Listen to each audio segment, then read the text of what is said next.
The waves are going to move.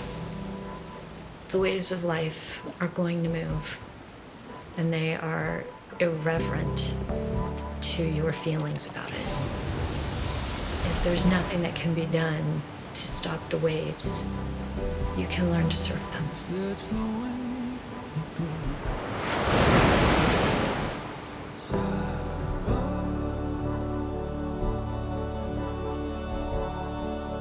I should have done something more.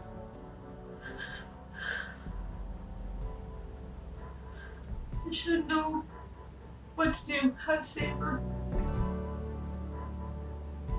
I didn't. I'm so sorry. And I thought, okay, well, maybe I'll just get a camera and you know, have a conversation with myself or someone else as I'm writing these books.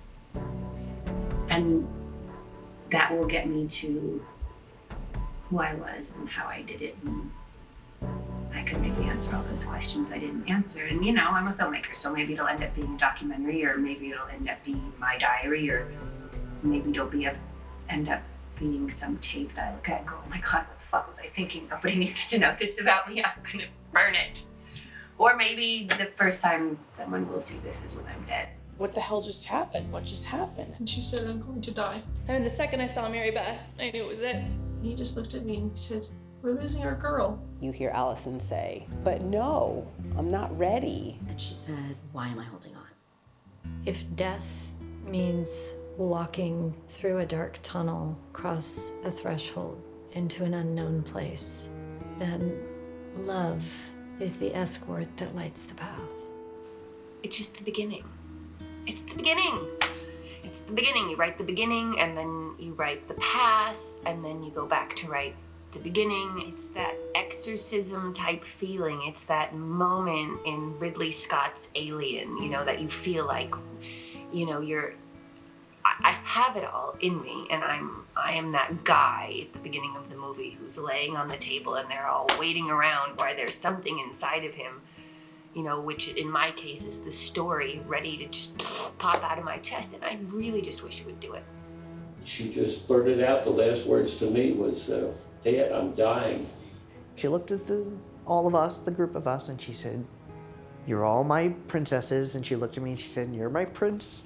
And then she opened her eyes. She said something like, I'm happy you're here. One quiet moment, and she just looked over at me. I told her I loved her, and she said, everything will be okay. I love how you sat on the bed and each of you touched her so that she felt connected to you.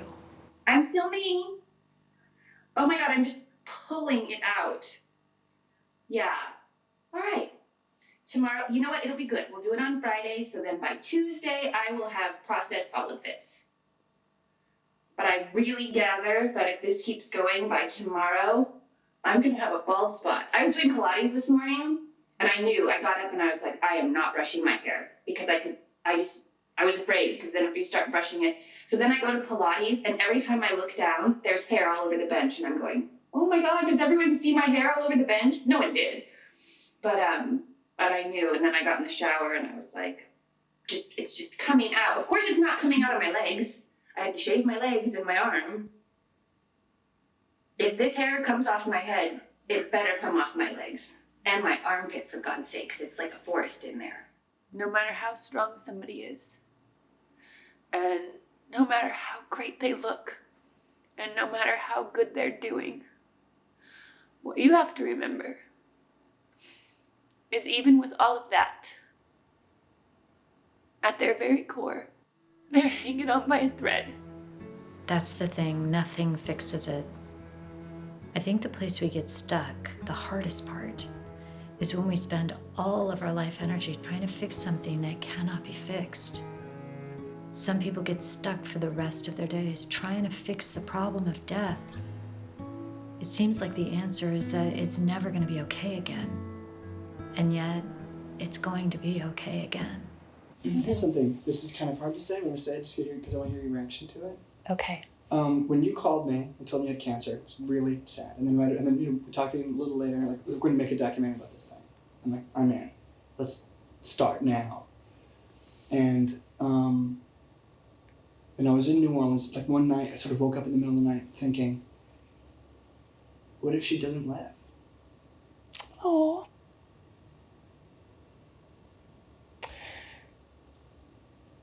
Yeah, well.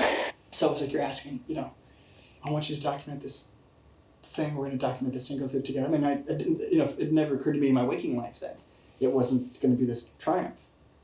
But something just in the middle of the night, I woke up thinking, wow. And I thought, well, we're going to do it anyways. We're gonna do it anyways. Yeah, and so, did you ever have that? Did that thought ever come up to you? That I wasn't gonna live? Yeah. No. I was mad about it. You know, I'm mad. I'm mad that she got cancer and died. That's not okay with me. And I'm sad because it hurts me. You know, I'm selfish. I want to hear from me. You know what I mean?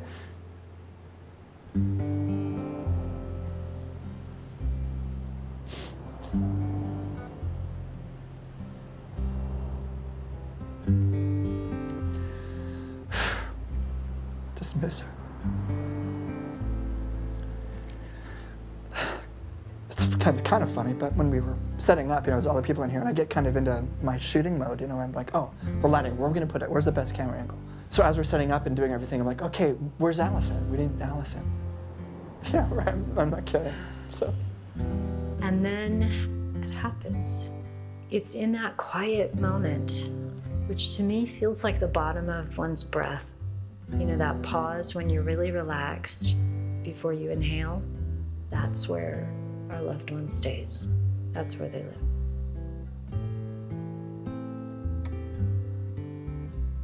She knew every goodbye people gave to her, every kiss, and every love. She was surrounded by all of the love in the room in that moment. She taught all of us how to look for the rainbows and the magic.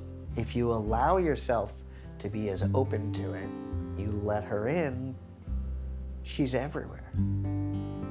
Hi, you need to text me and let me know how you're doing, but don't go to bad places in your head. Call me later. Okay, love you, bye. Allison was magical, and she always made people feel like you were kind of surrounded by magic. So we just never doubted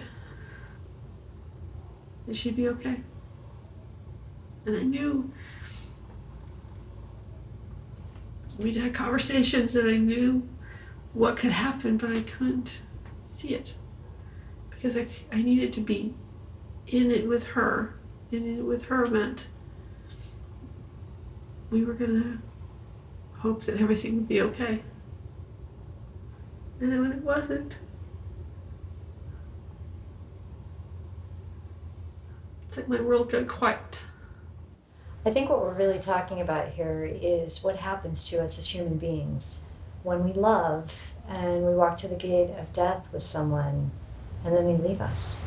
I think that what happens at the door of death is that love motivates us to take one step through the door with the person who's dying, and then we just stand there, kind of straddling the two worlds, and we can't get out. So this is Doolin, Ireland, and this is one of those. It's magical, like every postcard you've ever seen of Ireland. That's what it looks like all over. And you do believe in fairies and leprechauns when you get there because it's hard not to. So before I got diagnosed with cancer, I went there and I went for 10 days to do research on a book that I was writing. And I stayed for almost 7 weeks in this little town of Doolin that has one stop sign and 3 pubs where you eat breakfast, lunch, and dinner. It was a time when I was whole. It was the first time where I felt like, oh, you know, this is what life is all about. This is why I'm here. This is who I am. This is me standing in me with nothing else. So when Allison and I were sitting there by ourselves, I asked her, if you die, what do you want? She said, I want my ashes taken back to the Cliffs of Moher. And I think about, why am I doing this? And is it the right thing to do? And I just can't help but feel like I need to do this. I need to go on this journey, and I need to figure out what I'm looking for. It's all getting to be a lot, and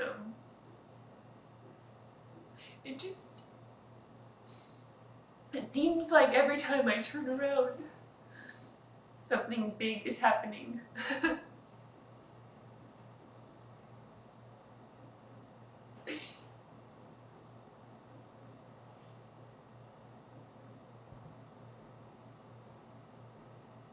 I don't know. I'm sure that it's all gonna be fine. It's just just put on makeup and it cried it all off. It's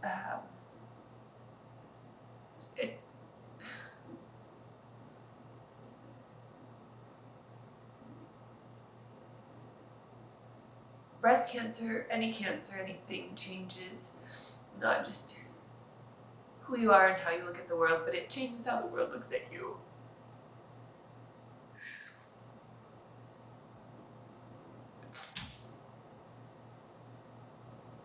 And I'm told so frequently,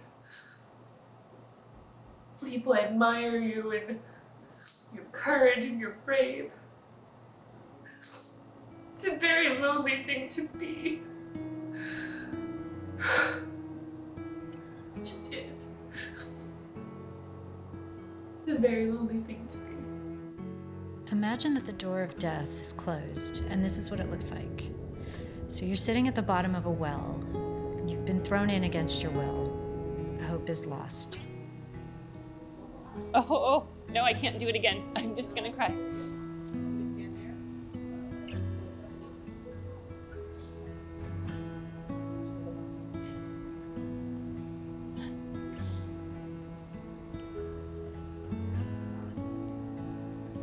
My name is Allison, and I'm here today supporting Check Your Boobies.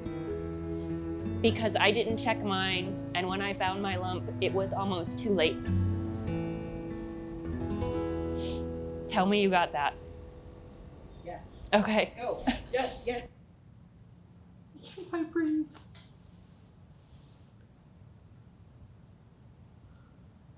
You talk to somebody every day for years and years and years. And then it just stops. You can't pick up that phone. And as you contemplate the hopelessness as you sit in the dark, suddenly there's a rope that's been dangled down. When we had our time apart, I thought, oh, I'm a peripheral friend, I'm not a real friend. When you called me that Sunday morning and you said, it's not, something happened and you need to come to the hospital. And you told me she asked for me. It was like her saying, it was real. It was always real. And I just felt so bad that I actually felt I felt really guilty. Like I felt, gosh, you know, was she that sick that she didn't tell me? You know what I mean? Like I felt bad. Like, you know, I wasn't there for her. I should have, you know, maybe I should have heard it in her voice when we talked before we left, or, you know, did I, you know, like, and I know, you know, she's always looked out for everybody else, and so I thought, well, maybe she just thought I was too busy and just didn't want to, you know, she knew I was leaving and didn't want to bug me. You know, you know, now having heard what happened in the stories, you know, I feel like, you know, I don't think she knew. And so, you know, but I did for a long time. I had a lot of guilt. Like, I felt like I'd let her down. Resilient people aren't bulletproof.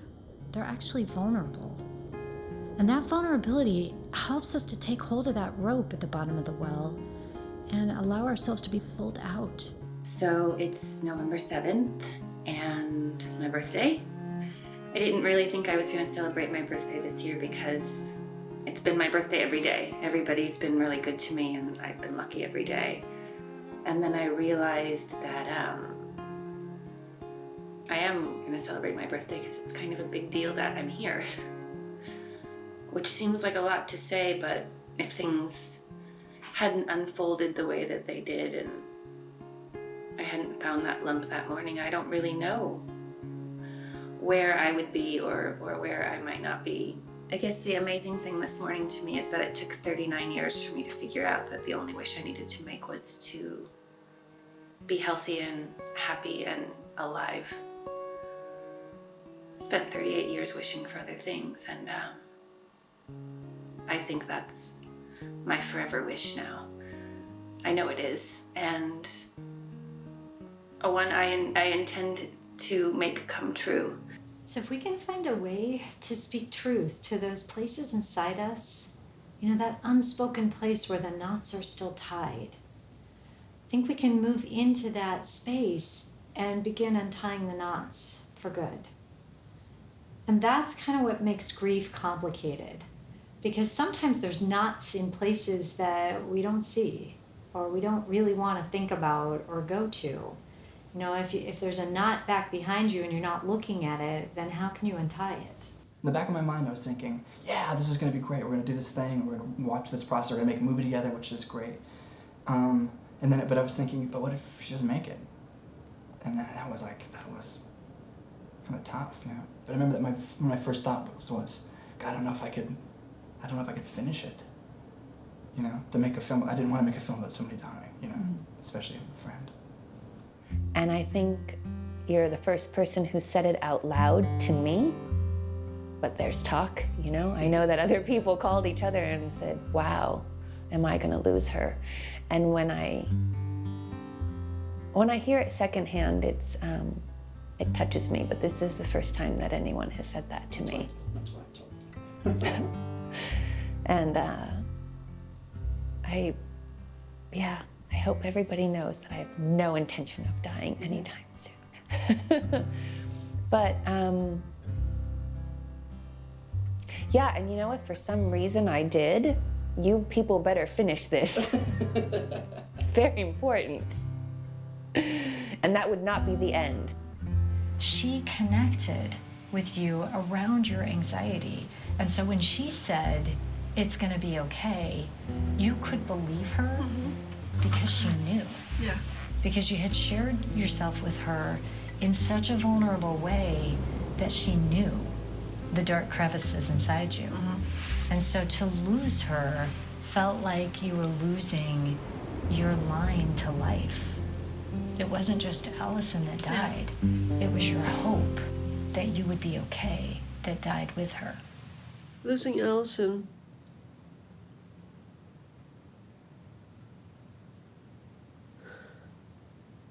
just lost the person I felt safe with. But grief, are there answers? Is there some way to solve the problem of death?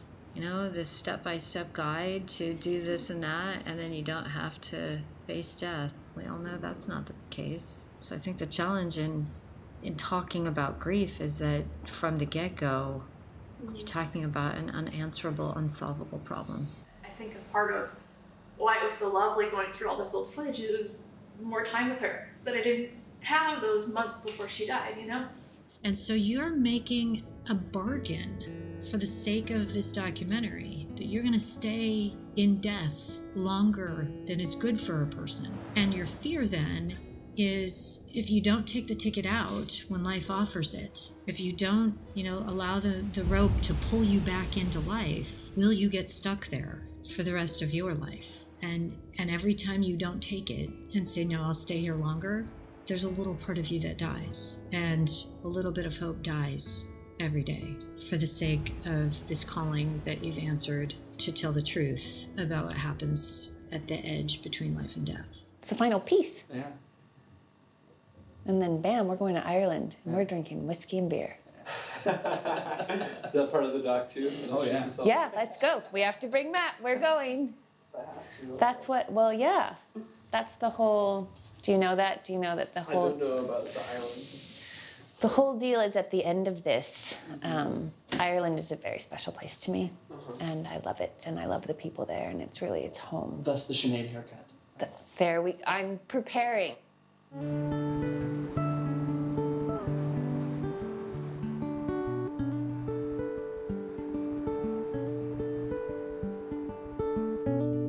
It's this really strange feeling because it's just her ashes, and she's not with us anymore, in that physical sense, so it's letting go of her ashes. It's that's not her, I feel like she's all around us. But You need this not to be an ending, so you're projecting onto this urn and all the ashes that are inside it, all of your pain and all of your sorrow, and all of your, oh my gosh, she's not here, and I miss her so much. And I've been very busy all day, busy in denial. And now it is time to pack up Allison's ashes. And it makes everything very real when I see her name there. I think you're getting closer and closer to the end these last couple of weeks. You've had a panic attack almost every day where you're standing at the edge saying, I don't know how much longer I can be here before I lose my sanity and my life force with you. But for the sake of love, I'd rather take that risk. But I have to wonder if the surrender to not knowing could be the very beginning of the magic you felt like you lost when Allison died. I'm supposed to be packing for Ireland, but I'm not. I'm sitting here just eating. I'm eating a salsa with a spoon, and I'm just dropping bits of tortilla chips and eating it. That's what I'm doing with my packing for in Ireland. Because someone doesn't want to deal with anything. I'm going to Ireland where I will probably talk to this video camera and absolutely nobody else unless they're a great Irish soul that I've run across. So this ceremony for you will be about putting down what you can't understand. Letting go of the parts of you that are still fighting and struggling and looking everywhere in the world. Where is she? You're sort of resolving yourself that through this process, you're gonna lay that to rest. So anyway, I'm here, I'm in the middle of nowhere. This lovely, lovely driver named William, whose name I know in Gaelic, but don't ask me, drove me. So it was also like having a tour, so I'm thrilled. Like I'm really, oh, then I arrived and I missed the bus. So there was no way of taking a bus here, and I can't even believe now that I've driven here that a bus comes here. This is the middle of nowhere. And yeah, so William drove me here, and he told me I need to meet a Shanachie. And a Shanachie is like a historian of Gaelic and Irish history. And he also told me all other kinds of things. They stopped building a freeway because of a fairy tree. And then I went to Fitzpatrick's, which is the pub and restaurant in this hotel. It was quiet last night, but I met a lot of really great people and realized how small the town was. The beer was awesome. The food was great. Everyone was really nice. You decided that you would stay fully present and hold your friend's hand and walk to that last moment of her breath. And you've been carrying that with you for over 2 years now. I think you've gotten to the point where you don't know where else to go with it. So now what? What happens when you've done all that work? All the grief workshops and all the processing and therapy and crying and being up in the middle of the night in terror. You've done it all. You've put the work in. Look around this place. We should be here together, making a movie about the magic of this place. And instead we're making a movie about death, trying to understand it and trying to heal. And you don't want to be healing right now. I don't know how to.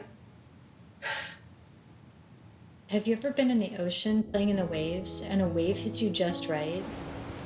It'll take your body like it's a piece of lint and send you to the floor of the ocean.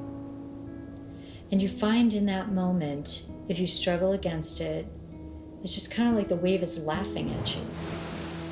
And the thing to do in that moment is to just stop fighting.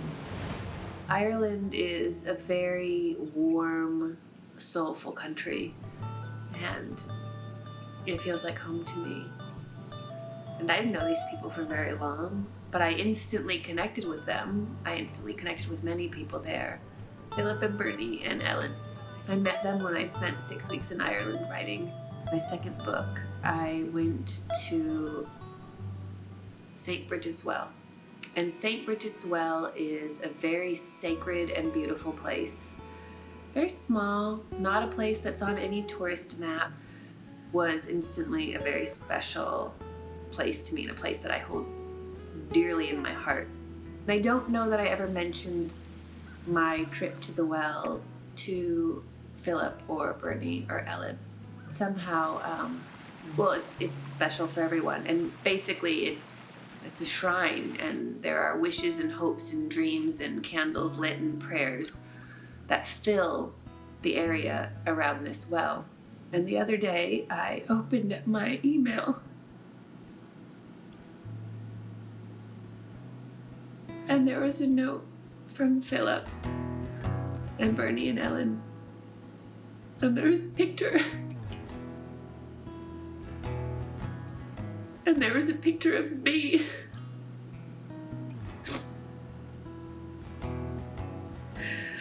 There was a picture of me next to a candle and a Madonna.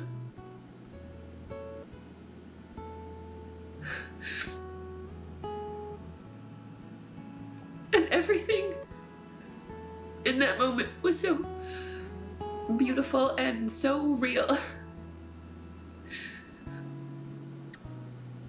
Because up until that moment,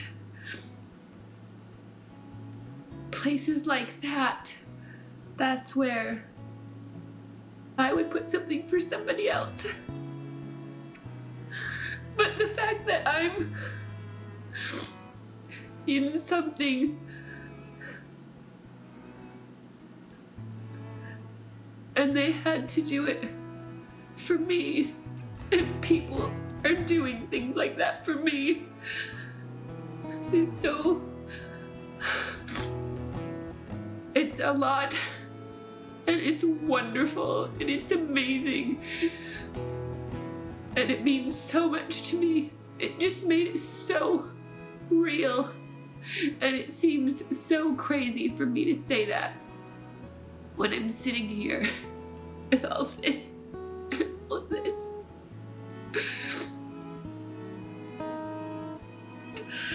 But to have a picture of who you were next to a candle because someone's hoping that you're gonna be okay.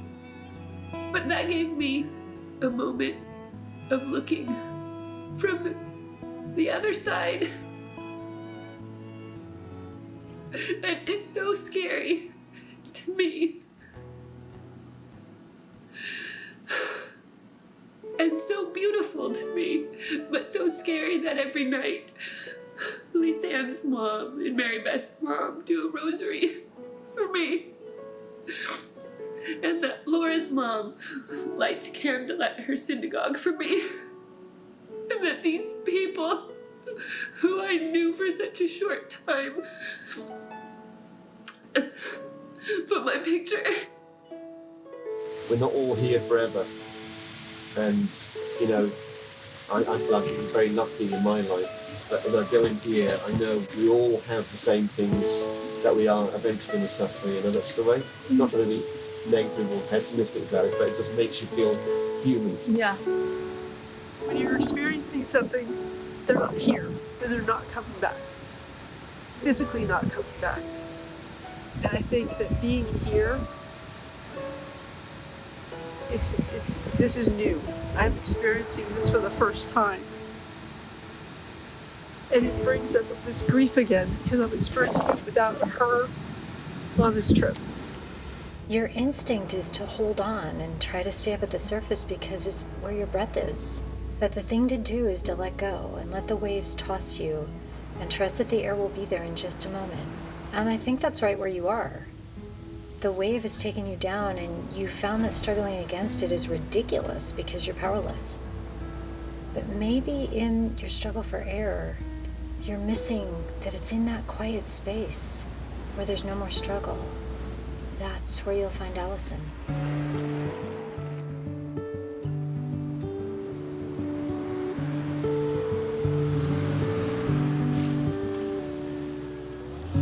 Thought a lot about you today. Why I did, I can't exactly say, but you kept creeping in like a silent wind. I had like the panic. So when I stay in that, what I see is her in the hospital. And that's what I'm somehow trying to undo. If only that hospital scene wasn't there, you could pretend that she's somewhere. Traveling and being magical. So what do we do with that hospital scene?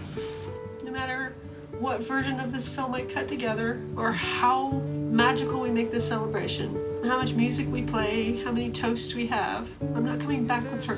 Right, that's it right there. Lise is, okay, I give up, give in, I surrender, she's not coming back. It's amazing in a place that you've been looking at your office wall and in books for so long, and to be there and to know it's part of a story and to feel it is extraordinary. We should all be so blessed to be able to have our friends and family come and respect our last wish. Yeah. I miss her. I think it's part of us. It's all of us now. You know, when you see something like this, you know that we know her. I think we're all changed. There's something that happens with the right people when you tell them what you're going through, and they go from being acquaintances or friends to being family so quickly. And it's so wonderful to have that when you're loved so much. It's beautiful. And when you get sick, nobody holds back, and that's a beautiful thing. Everybody just is, and there's so much love. Ireland was Allison's spirit and her soul, but her love is all right here. Allison, glad you're back home to where your roots begin. And the true magic is that she could be a million miles away or dimensions away. She's here. You can just feel her here. She taught us all just how to love the moment that you're in. We're going to do what Allison asked us all to do, which is she wanted her ashes spread here.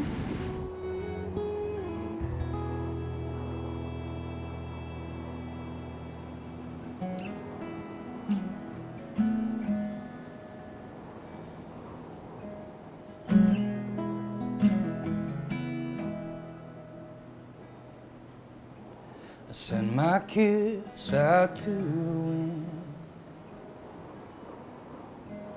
Brush your cheek like a long lost friend. Send you a sign of things to come. A simple vessel for my love. I send my kiss like a waking star. A little light that shines so far, stretching out infinite space, touching down upon your face. I send my kiss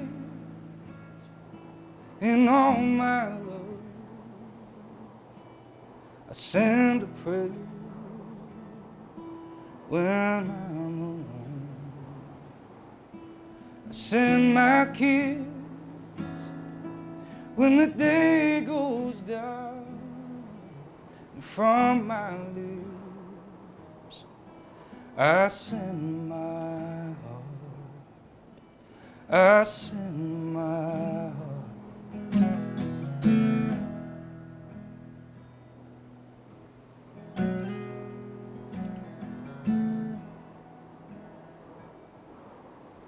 I send my kiss when my courage fades. I think of you and I find my strength, remembering your warm embrace. I know I'll hold you again someday. I send my kiss in all my love. I send a prayer when I'm alone. When the day goes dark and from my lips I send my Can you be an experiential witness of life without drawing conclusions, other than the most basic things, which is that love matters, and it's powerful, and it changes us, and it changes the world around us? And I can tell you that after 25 years of witnessing death, that's all I know. I've witnessed and experienced some pretty unbelievable, life-changing things, and yet I still don't know anything, except that there's something really important about love that changes us and changes the world. I was so connected to that place, I don't even know where to begin or end. I sometimes would just be sitting there and be so grateful for my life and for the opportunities that I've had and that I was in the middle of having, that I would just get teary. You know, maybe I was just so connected to myself. And I've definitely found a new place in the west of Ireland that I feel so at home at. We need to invent a word that means something that's very hard and very happy. There should be one word for that in English, so I'll challenge you to make a word that says, that means that. And there isn't one, I don't think, but you know, it is. At the same time, it's heart-wrenching and difficult and painful. In that same way, on the opposite side of that, it's been wonderful and loving and fantastic. I have not forgotten you, even though it's been some time now since I've seen your face, touched your hand, heard your voice. You are with me all the time. I used to think you left me. I know better now. You come to me. I feel your presence close by. I'm a better human being for her. She's a true angel. I'm a true angel. And I'm not saying that because I loved her and she was an angel. But mixed together with all my sadness, there is a great joy for having known you. Your light can never be extinguished. It continues to shine upon me and us. Even on the darkest nights, it illuminates our way. May the fairies bless you as you have blessed all of us with love, with grace, and with peace. And I'll raise my glass to this, that she left the biggest family and the most loving family that anyone could ever have. So here's to continuing the Allison clan. The troops rallied, Allison leading the charge the entire way. Because believe me, she organized it all. She was literally there with us the entire time.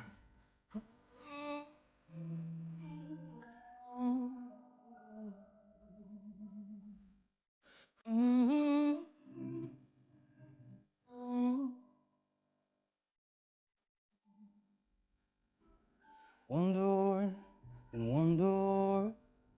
Not sure I know what it's all, but I'm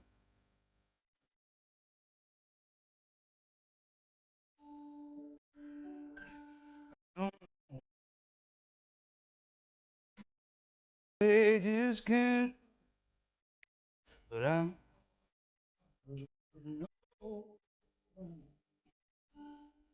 maybe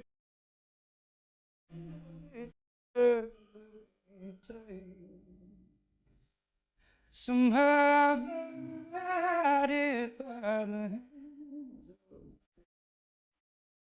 One thing I know, wherever I go, you'll dwell in my soul. You'll dwell in my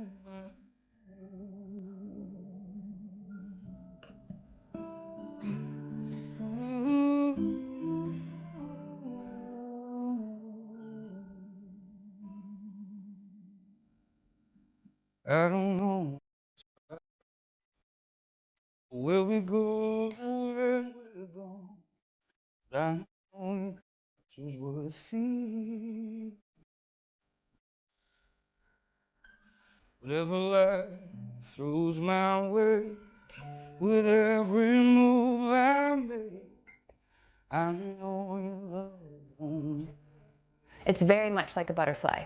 I feel like a caterpillar who's just been transforming into the butterfly, and when I'm done with whatever crying or explaining or excited or whatever it is, whatever I'm talking to the camera about, when I'm done talking about it, I'm done with it also. And it helps me be done with it. You know, you just get it out and then you move forward. So it's all in the past. Am I making any sense?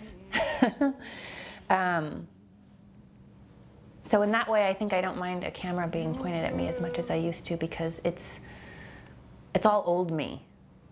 I just keep moving forward with new me. So all the stuff that everyone is going to see here is something that is a part of who I used to be, not who I keep becoming every day, because I'm changing a lot, and it's good.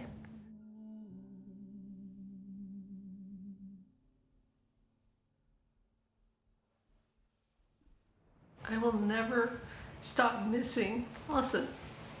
That, do you feel like there's a weight lifted? Do you feel like that it worked? Have you achieved your goal? What did you hope to accomplish? Like, you know, what did you hope for you? What did you hope for all of us who came? What were you hoping would happen? What good did you hope would come from this trip? There's like a little bubble I wish I could stay in that's just here. I don't know how to say it. It's just a very bittersweet feeling. Because it's beautiful to be here. Like I was just sitting in this idea of, now what? Some awakenings are beautiful, and some are like waking into a cold, dark place. Both lead us to light, but some we have to crawl on our bellies to get there.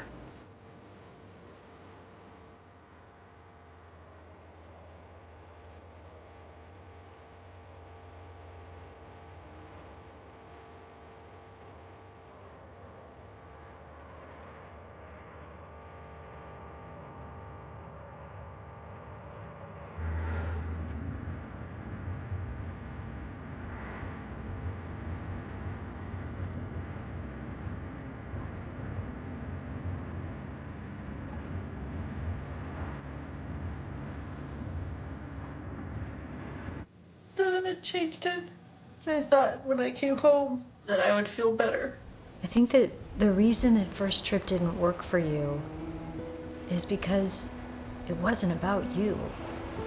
You went out of a sense of obligation and love to carry out Allison's last wishes.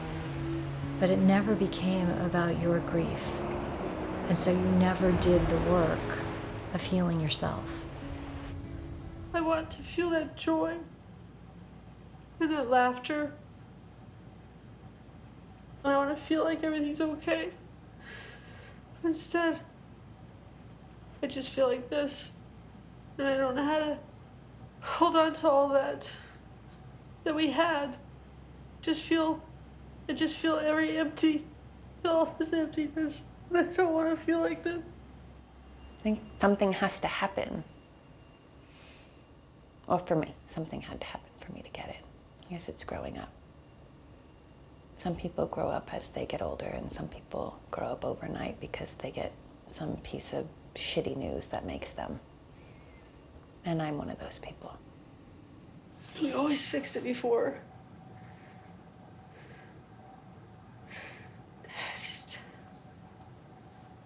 Just turn this off.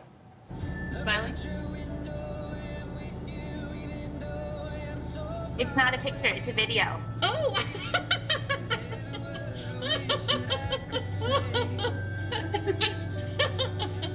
I had just gone through the worst thing in my life, which was like debilitating postpartum depression. And I told her what had happened to me, and I could see her shutting down. And I remember my heart breaking a little bit because she doesn't see me in this relationship. I just had gone through this horrible thing and she doesn't see me. Why doesn't she see me? And I decided to take a step back, and I should have pushed back on her and said, I need you to hear me. But I was too scared, and so I stepped back, thinking I had all the time in the world. And then she died. I think the problem with the term complicated grief is that it makes everybody feel as though if they have feelings, like strange feelings they didn't expect, like guilt or a sense of relief when a loved one dies, that somehow they're doing it wrong. Somehow their grief is different than it's supposed to be, than the story that they told in their mind about what it was going to be like. And I think that that's not helpful, because the truth is that all grief is complicated. Complicated grief can get so bad at times that it actually results in the grieved person becoming ill themselves. And the way to prevent that is to allow the feelings to breathe their way through without judgment or trying to rush or stifle the process. And so the feelings that we have as we try and untie those knots inside us, as we begin to let go of the person that we've lost, we're going to come up with all kinds of strange, unexpected feelings. And I think we have to create space for that to happen and sort of go into that unknown territory with a muscle to deal with the ambiguity for what's to come.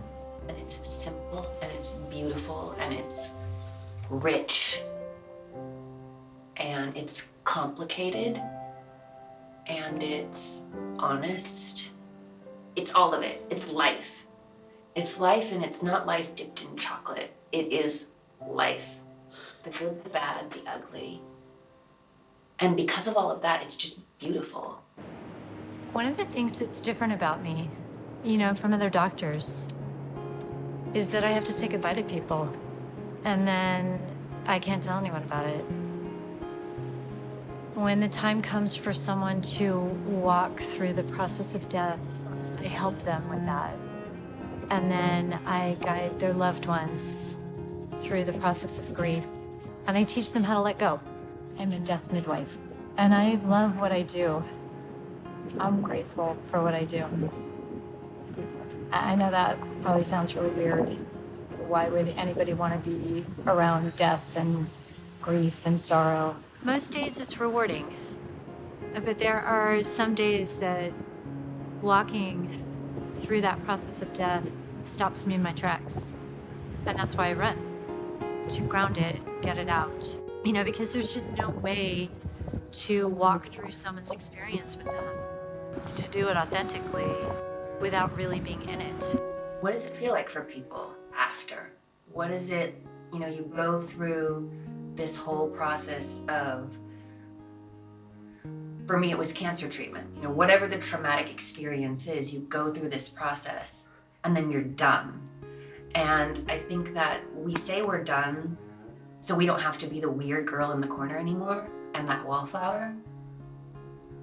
But when you've been through a traumatic experience, you're not done. There's no done. So we do that. We go to that place. We go to that place to make it okay for everybody else.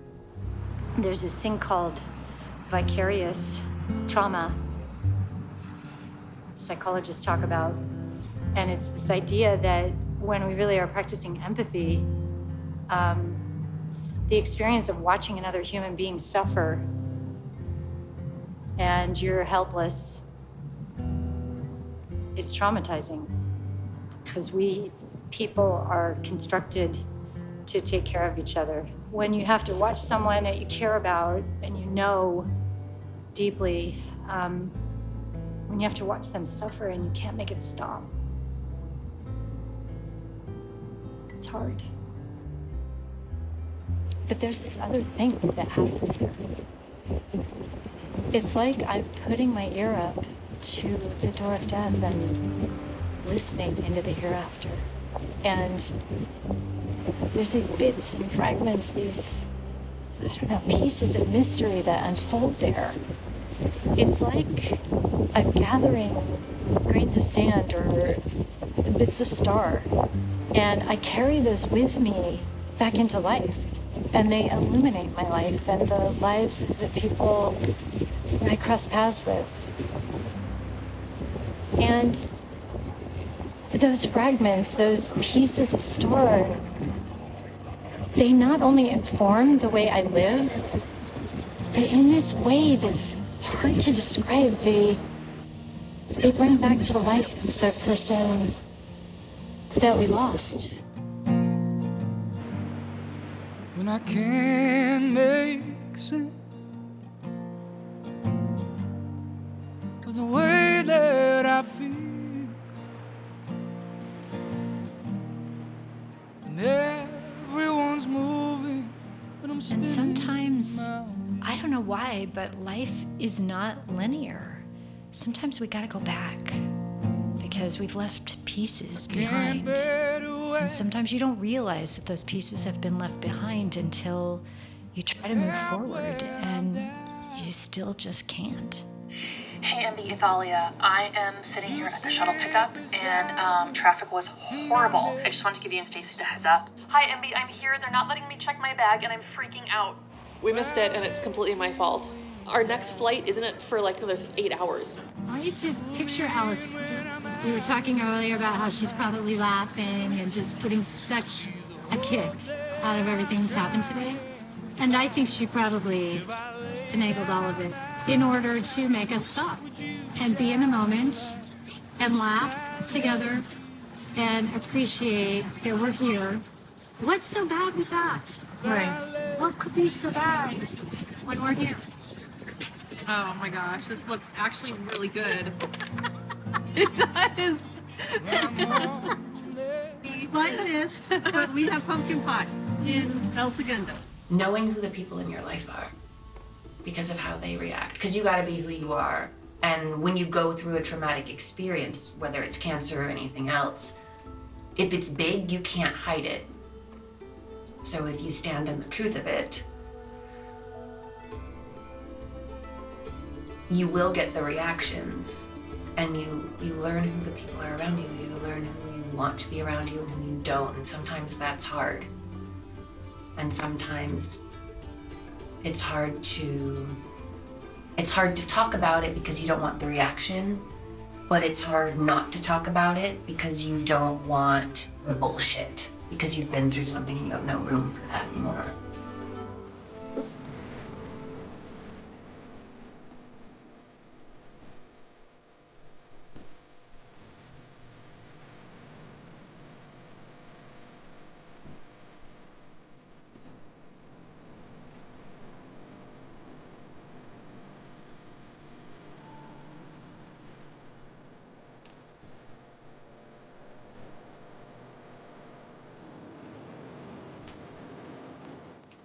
What if we agreed that there's no solution and that grief goes on for the rest of our days because we will always remember and we will always need and we will always miss? But what if we realized that our willingness to let go, in our willingness to admit defeat to death, what if there was another way to regain connection with the person we lost? Maybe it's just a different way than the way we've had. This is the end of my journey, and it's the end of the journey that everybody who's been a part of this is taking with the audience. But this shouldn't be the end of the story for anybody who's watching or for anyone who's taken part in it.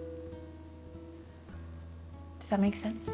So I propose that the next few days be about us looking for the lessons we can find and the experiences that we can have that'll connect us to Allison. Because I want you to learn for yourself to be the judge of a miracle. But if you run away from that experience, it won't happen. If you can't sit in her spirit because it's too painful for you, with all the heaviness and darkness and helplessness that comes with it, you also can't be inspired. And that's really the tricky thing here. If you want the inspiration, then you have to be willing to sit courageously in that place of sorrow. And I think that's the place that you'll find her. I have a sense of freedom. That's so wonderful. I have the most amazing sense of freedom. It is, I just let go. At a certain point, in the last 4 days, it's gone from a struggle with a good, positive fighting attitude to just letting go. This was the airport we were supposed to fly into. We didn't. Flew into Dublin because I was late. We missed half a day, and now we're in an empty Shannon airport looking for Mary Beth's bag. We hadn't slept in about 36 hours. We'd been talking about death all day and driving in the rain on the left-hand side of the road, and you had no bag, and out of nowhere a text came. You would have been happy just to have a toothbrush, and yet we were invited with no hesitation, open-armed.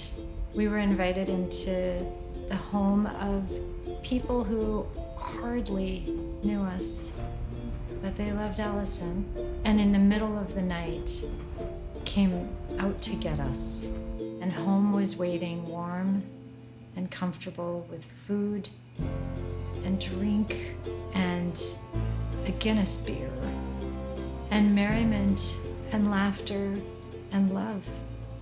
That's my touchstone. Yeah, I mean, Ireland got me through it. And what's interesting is in that one trip, I met a lot of people. And I made a lot of friends. I was only there one time. And I had a need to let them know what I was going through. And that little town where I stayed all really showed up. And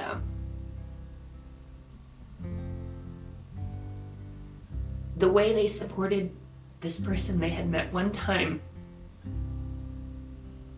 was so overwhelmingly beautiful. Sometimes I feel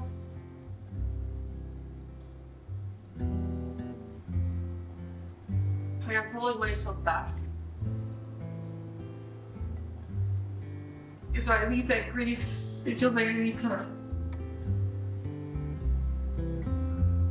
And I don't know yet how to find her when I step out of it.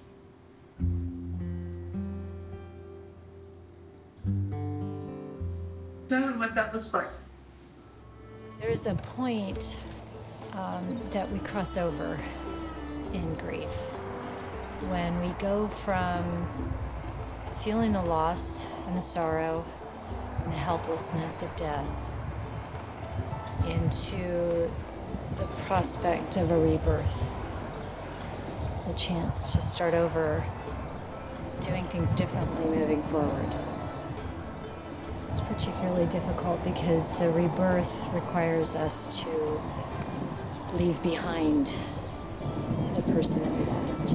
When we were packing up Allison's house after she passed away, there was a framed picture of this castle, and I brought it home, and it was her focal point for who she was. At that moment, it just felt like she'd been talking to me in those first minutes.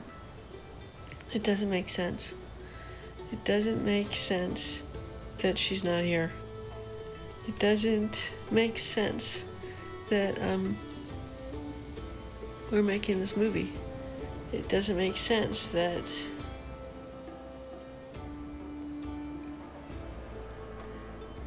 I don't know yet.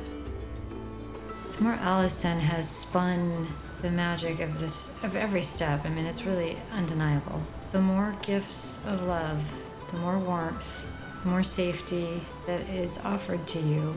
It's not getting in yet. You're appreciative, but it's not healing you. And I think that the reason why is because you feel as though if you were to let the love from all these other sources come in and heal you, somehow you're not allowed to be loved. And I think that's the final frontier. Alan Caldillo said to me the other day, you have to figure out how to tell people how to get cancer without getting cancer. And I don't know if you can do that.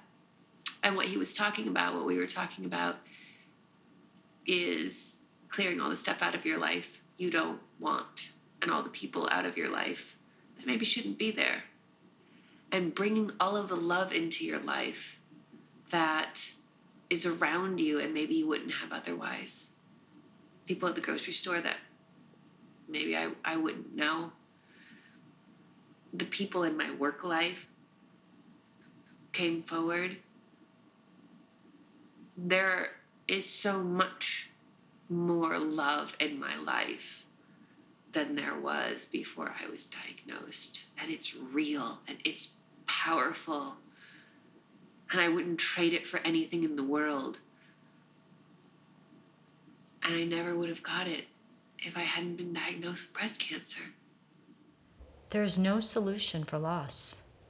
Making peace with loss means surrendering to what is. But it doesn't mean we have to agree to live at the bottom of the well. Grief has a course and a pattern.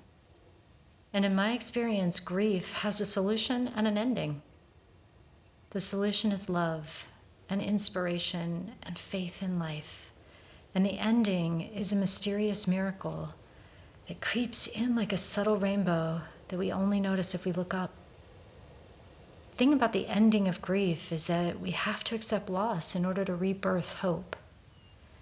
And that process to me seems like less of a straight line and more like a meandering walk, searching for breadcrumbs that are often camouflaged in our tears. Chain yourself to time and place, the closest you can get to one more embrace, frozen, holding on to the breath you took when they're gone. Night into night, no dawn. The postpartum depression took over my life. Trying to figure out, it was like I was underwater, place so dark. I stopped functioning. Feeling of being helpless. Comes back again, day by day. You may. I still go under from time to time when the waves get rough in this heart of mine. She helped me manage anxiety. I just read the research better. That I couldn't fix it. Getting up every day. And did you get your blood work done? If I'd taken the time to say, just done those things, it'd be different. Sorrow.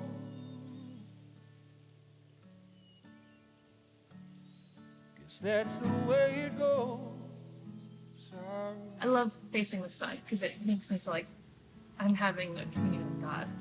That's what's on the closest you can get to hearing their voice. And what did you experience when you faced the sun? I just felt like I had forgiveness.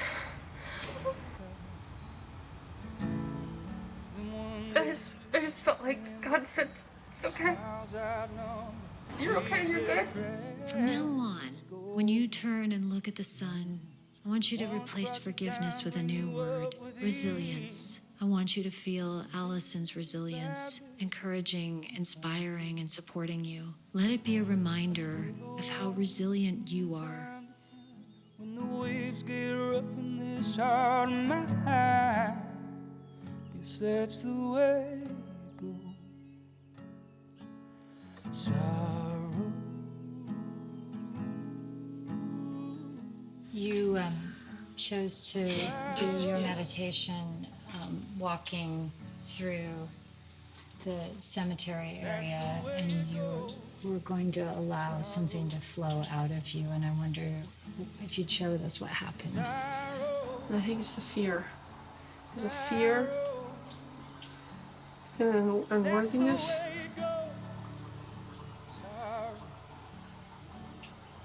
They kind of came up, and I feel like that's what I need to leave behind. Tell me what you're afraid of.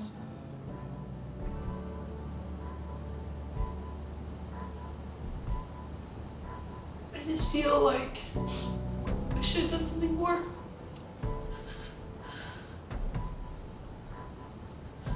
I should have known what to do, how to save her. I didn't.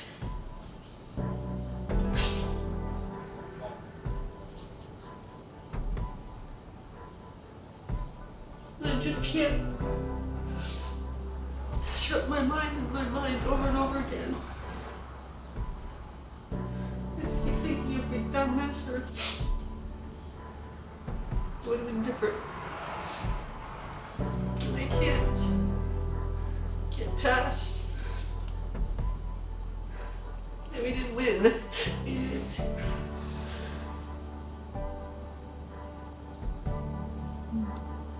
We didn't get to pack up her bag in the hospital and come home and say we need it. Did you really still believe that if you had done something different, that you could have saved her life? And I know there's a part of you that knows better than that, but I think there's still a really broken part of you that hasn't yet put down the idea that you're somehow responsible. What are you afraid of? Being left behind.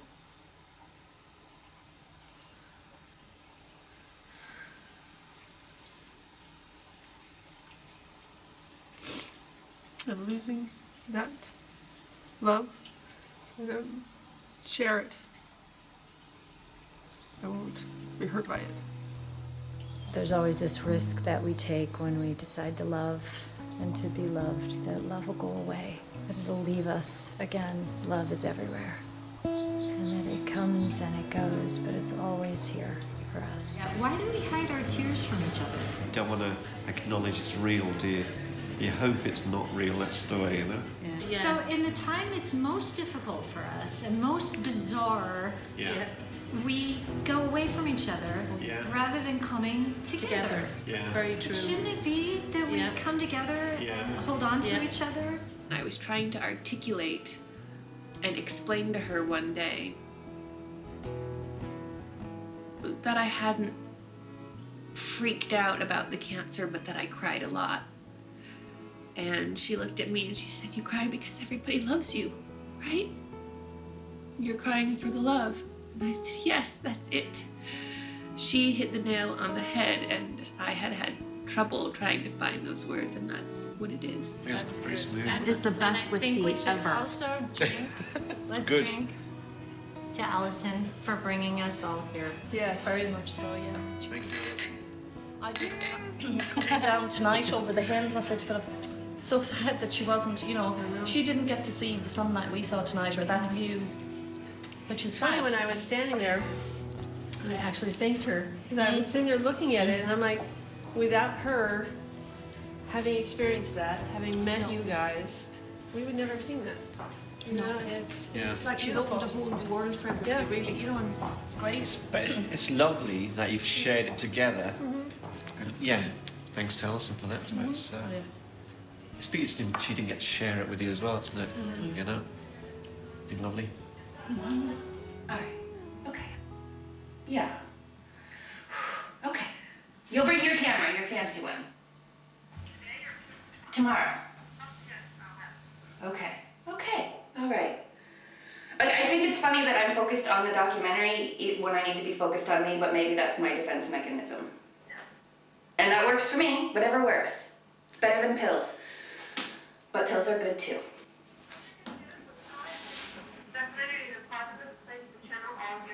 It is. It's really good. The documentary is making me very happy. Okay. Okay. All right. I'm gonna go. You're gonna go because we have to go. Ooh, you're later than me. Okay. I will see you soon. Okay, bye.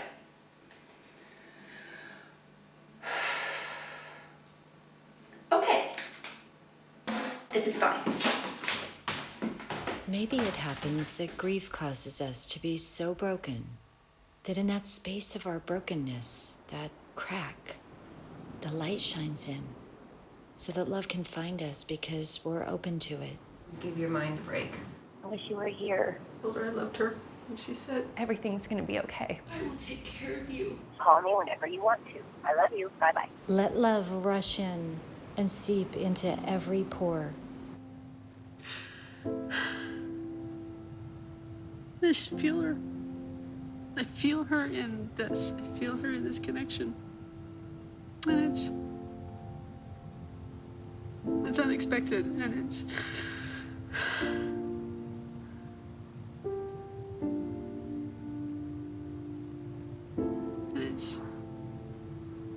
it's like, it's love. You know, it's not missing her anymore in that way. It's just knowing that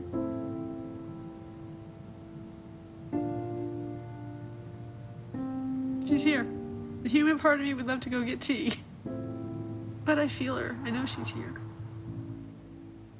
You know, we move forward, we do what we do, we love how we love, and that's it. I love Allison's family. I'd like to call Allison's family my family. Something changed in me, and I realized, oh, this is family. This is love. You have to bring the joy with you everywhere you go, in every moment that you have. So give your love and give it freely. And don't be afraid to risk your heart ever again. Allison knew I loved her, but I just wish I could have one more day to make sure, to say it.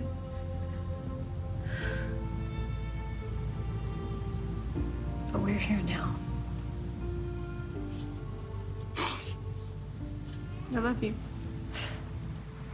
I love you. And I love you, Alia. And I will be on the other side of that rope, and I won't let go. I'll let go either. Me neither. This whole thing has completely changed my life. Like, it's completely changed my life in a way it was like a freight train. I didn't see it coming. It completely changed my life. It's a depth I've never felt before. I think I kind of want to stay here forever. I think that's the thing. In this weird sort of way, we can stay here forever. Maybe that's what magic is.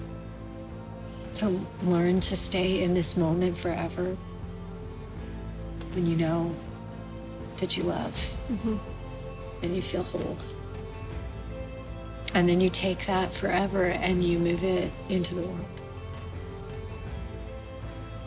Maybe forever is this.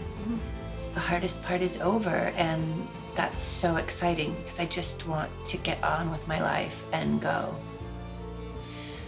There's so much I want to do. Everything is so different now. I'm so happy. I'm really in a happy, good, positive place inside my head. I now just need the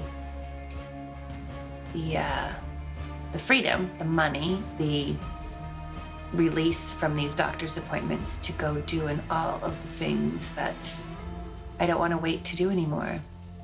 I always had all these ideas of all the things I wanted to do, and I always knew I would do them, but it's somehow easier now to just move forward and not think twice about what's important or what I can afford or what I can't afford. Or the bottom line is we can't afford not to do everything we want, and so we should.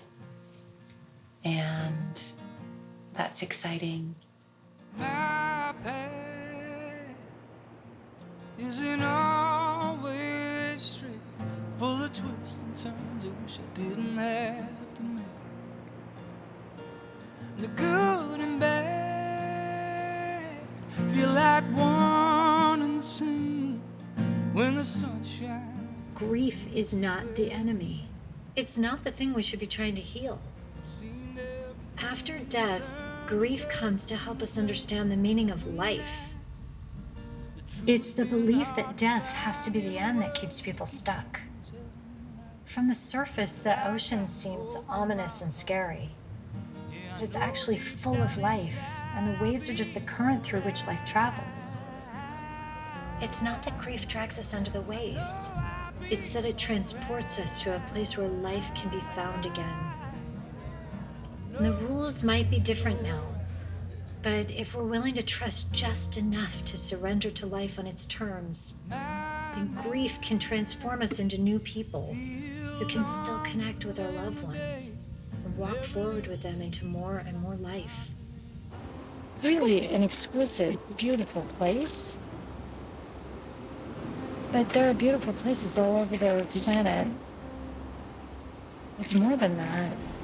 The magic is in what's happened. These cliffs called us here in search of Allison. And I think what has been found is love and friendship and a depth that you thought was lost.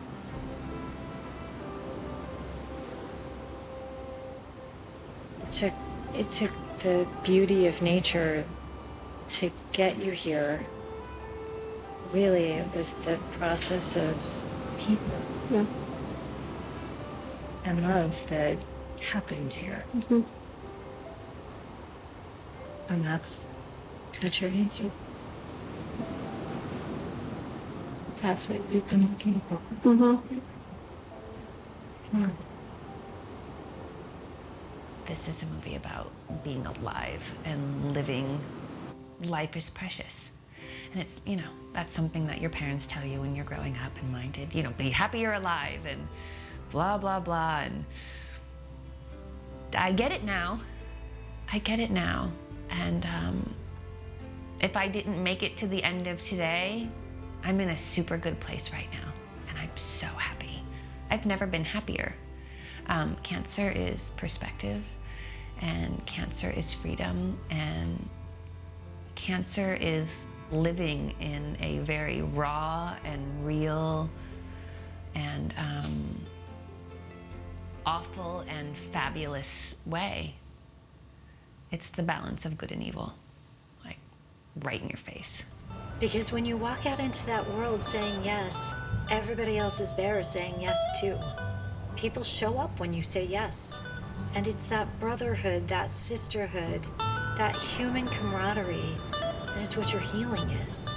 So an aspect of you will be standing in the hospital in that moment when Allison gave her last breath, unless you realize that that's not where you're going to find her.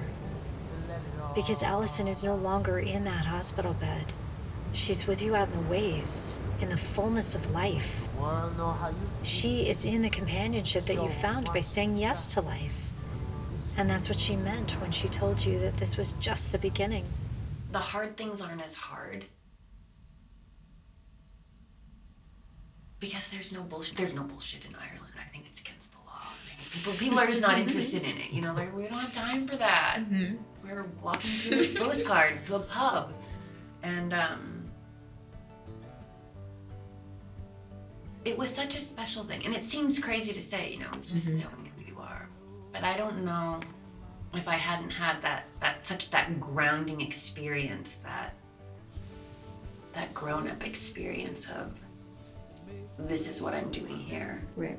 I don't know where I would have been when I found that tumor, but this place got me through it. And knowing that I would go back, and knowing that's where I'm really from, that was everything.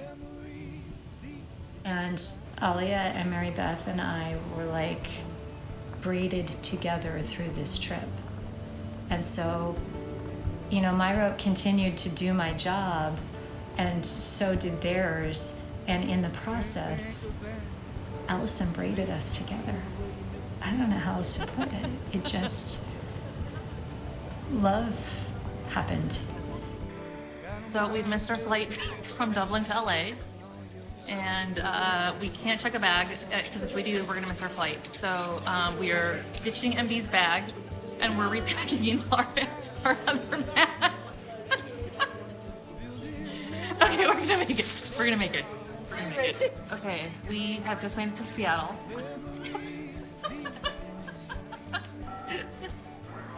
We are now at the Seattle airport. We made it. And we now are gonna get on our fancy luggage. And now we're getting on a flight to Los Angeles in 2 hours. Wait, before you put that away, I just want to remind you both, this was a trip to grieve. And look at us.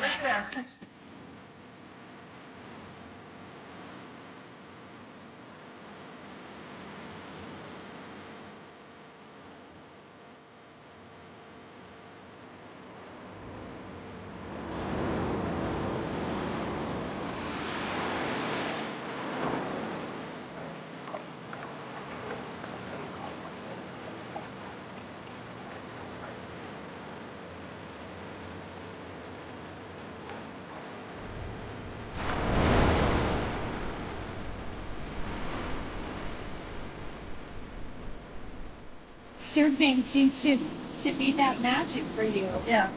And it seems like that was like how to define that it was surfing. And I think for you it's surfing, but it's not really that it's surfing, it's that you've got to find something. Yeah. And it's finding something that gives you a reason to live, that inspires you to connect with life again, to come back to life when you've given up. And I think the thing is that all of us are searching for that thing, like our whole lives. That's what we do, is we search for the things that inspire us and make life have meaning.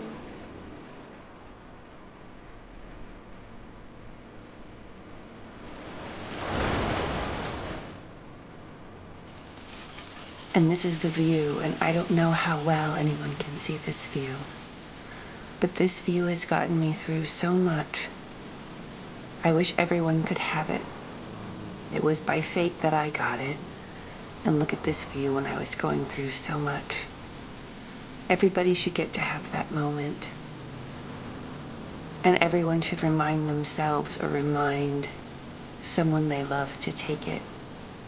And just go look at how peaceful everything can be from a place. And enjoy just being. I guess. Everyone.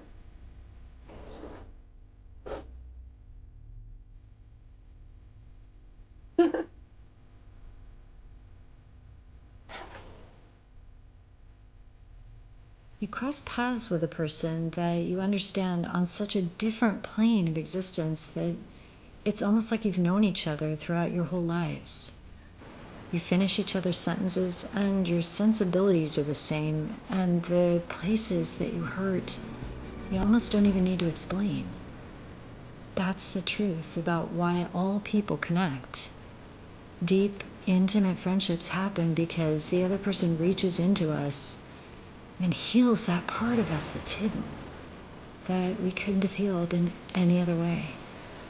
And that's why we feel so bonded to a soulmate, because they return a piece of our soul to us.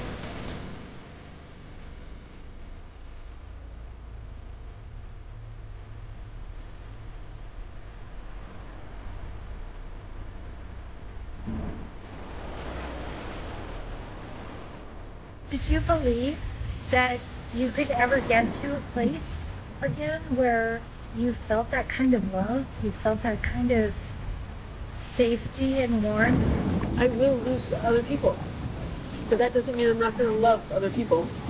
So I think that's the biggest thing for me, is that. So you've accepted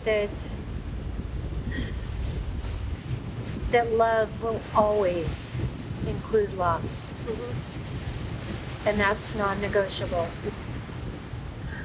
Love will always include loss. And so you've decided to take it as it is. Yeah. I think that it's worth it. It's worth it. Life is good, happy. I'm a happy person. You know what? Things are good. So we're starting there with things are good. And I don't know when I'm going to want to turn on this camera again. But we'll see. I hope to want to turn it on again at a significant point. Do you have any questions you want to ask me before we turn it on for today? The waves are going to move. The waves of life are going to move, and they are irreverent to your feelings about it. When the wave goes back out and you come up for air, everything is different because you learned something that you can't unlearn. Grief makes us find our own answers. And that's powerful because we know now that no wave will be big enough to squash one's mind and heart, even if it was big enough to take her breath away. Because it's in that quiet space where there's no more struggle, That's where she is. There may be nothing we can do to stop the waves, but together, we've learned to surf them.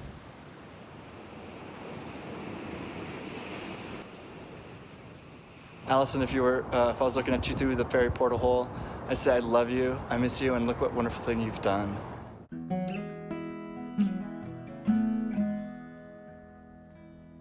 I love you, Allison.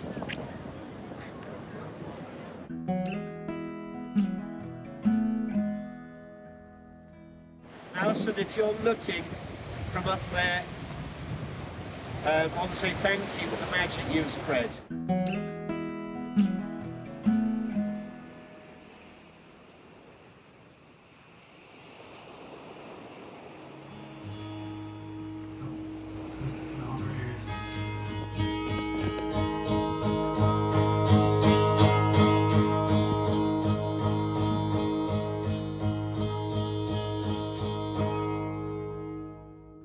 It's just beginning!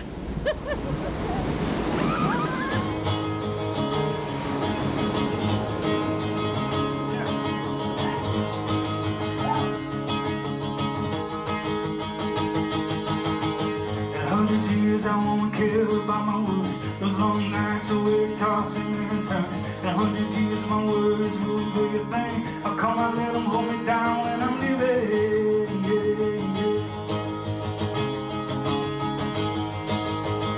In 100 years I have less than I have now. All the money I never make will stay above ground. In 100 years I'm